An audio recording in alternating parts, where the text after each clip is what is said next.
Hi everyone, my name is Jude Abordan. I'm a fresh graduate from the Faculty of Medicine and Surgery at Istanbul Medipol University. That makes me a general practitioner or a physician, and today I want to share with you a personal story on how I got to where I am today. Back in high school, I was always seeking to be the best at everything, like literally. Starting from a young age, I taught myself how to paint, play guitar, and I even successfully stole my sister's professional camera to learn photography.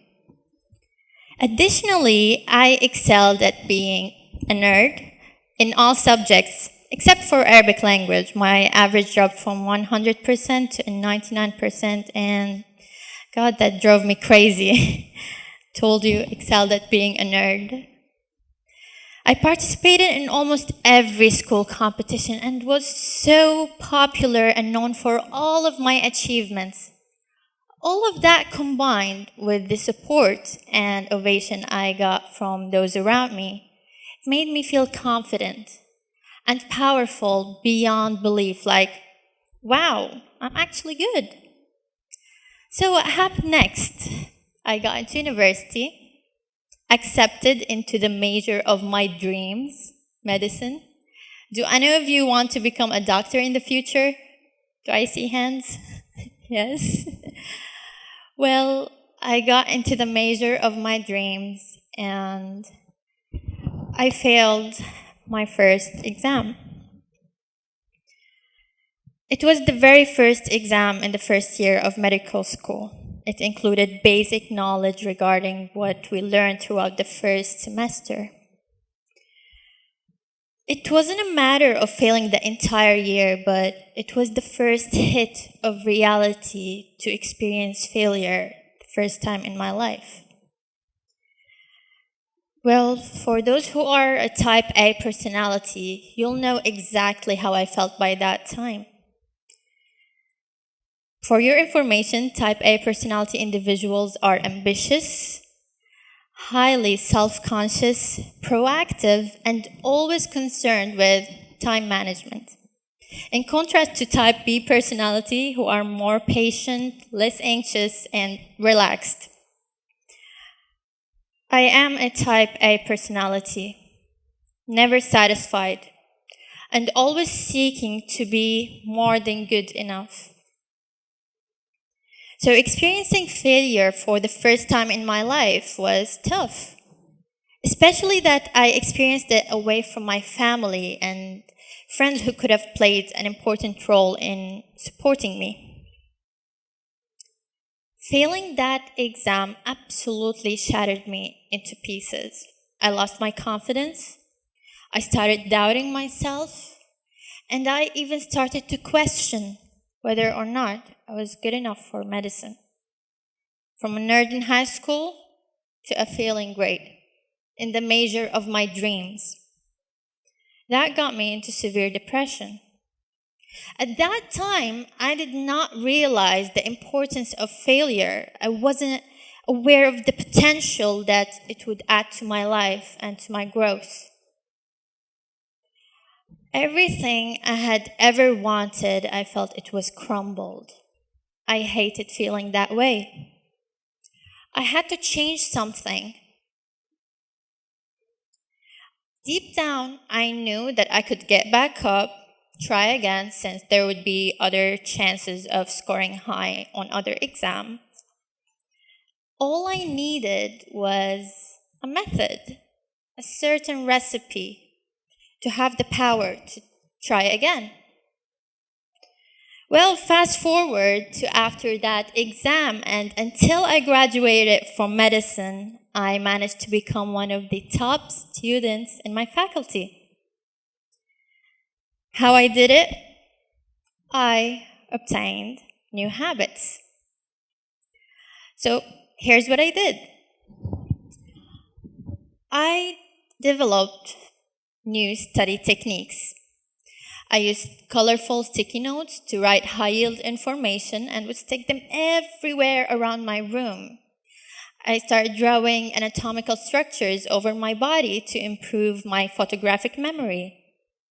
Helped my colleagues by teaching them the subjects that they didn't understand.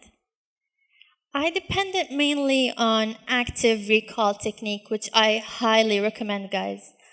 You do it by reading your lesson or watching a video about it, and then you put it away and start taking notes on what you can recall or what you understood from it. Second, I fixed my diet. I started eating healthy, made time to cook at home, and prepare meal boxes on weekly basis. Third, I learned yoga, which is the exercise that heals the body, mind, and soul. It's the type of exercise I needed to be able to manage the stress and pressure I was going through. Fourth, I focused on my circle of friends. By keeping those who motivated me to be and do better, and by staying away from those who discouraged me and distracted me and made me feel bad. Fifth, focus on this, guys. I paid more attention to the words I tell myself every day. The thoughts I get before I go to sleep and the thoughts I get in the morning, they all depended on what I tell myself every day. Your words matter. So the next question is, how did I maintain all of this? I used the habit loop method, which I learned from a book called The Power of Habit by Charles Duhigg.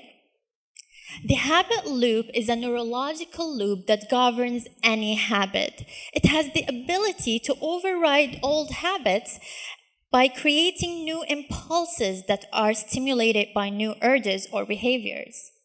It consists of 3 elements: a cue, a routine, and a reward. The cue for a habit is anything that triggers a habit. Cues most generally fall under the following categories: a location, a time of day, or other people. My cue was my desk. After I finish my classes in university, I go back home, see my desk, and start my routine.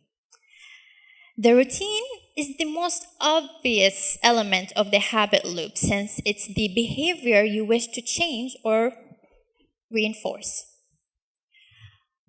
In my case, the cue is my desk. I start studying, which is my routine, and then I get to the reward, which is my favorite part. The reward is the reason our brains decide that the previous steps are worth remembering for the future. It provides a positive reinforcement for the desired behavior, making it more likely that you will produce this behavior again in the future.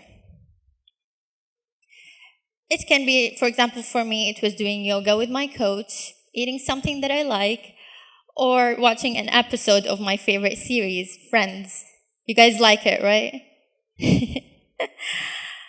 So by the steps we just covered, we create a behavioral pattern to activate certain centers in the brain whenever we perceive something. And by that, we develop the discipline to achieve anything. Well, you can also overcome your bad habits, such as smoking, procrastination, and even psychological disorders, anger issues, for example. Well, give me a show of hands. How many of you experience procrastination whenever attempting to study or work? All of you, almost. Well, you can set an end to that by creating a habit loop.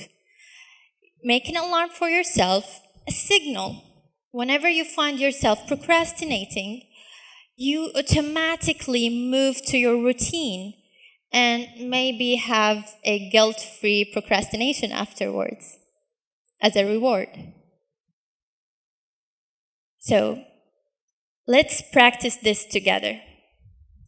What is the thing that you want to do every single day and excel at? Identify it. Think with me.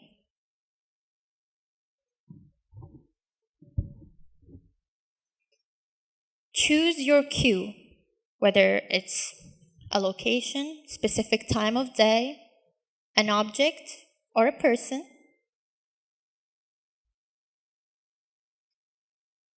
Pick your favorite reward, whether it's a hangout with a friend or having chocolate on your break. You want to make running easy. Create triggers to make it a habit. Ride onto that loop of habits and see how everything becomes possible in an easier, effortless way. Now, I'm a physician, a certified advanced life support provider. I work in a clinic, and I teach medical students while helping others with the English language. Soon, I'll be launching my own medical uniform brand. And of course, my journey in medicine does not end here. Actually, it has only just begun. My next goal is to specialize in the United States and become a board-certified surgeon. As Charles Duhigg says, change might not be fast, and it isn't always easy. But with time and effort, almost any habit can be reshaped. What I want you to leave home with is motivation gets you started, but habits are what keep you going.